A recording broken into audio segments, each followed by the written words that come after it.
Hello everyone. Welcome back to Purple Code, your ultimate destination for coding tutorials. In today's video, we're going to delve into the world of Java and explore the fascinating concepts of classes and objects. So, grab your favorite purple beverage and let's get started. A class is a user-defined data type that encapsulates related data and methods.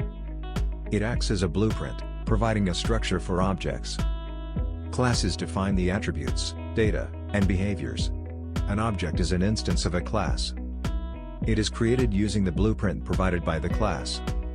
Each object has its own unique identity and state, meaning it can have different values for its attributes compared to other objects of the same class.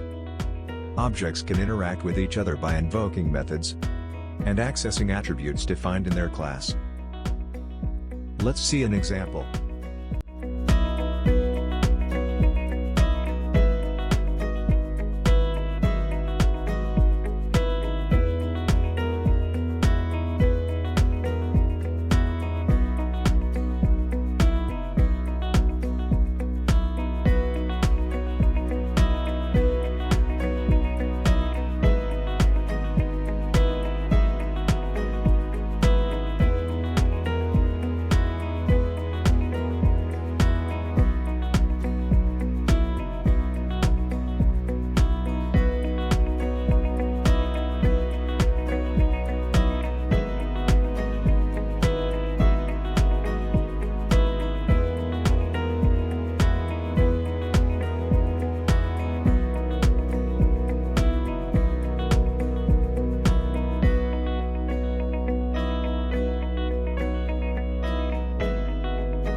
Thank you for watching this video. Please like, share and subscribe to our YouTube channel. Happy coding!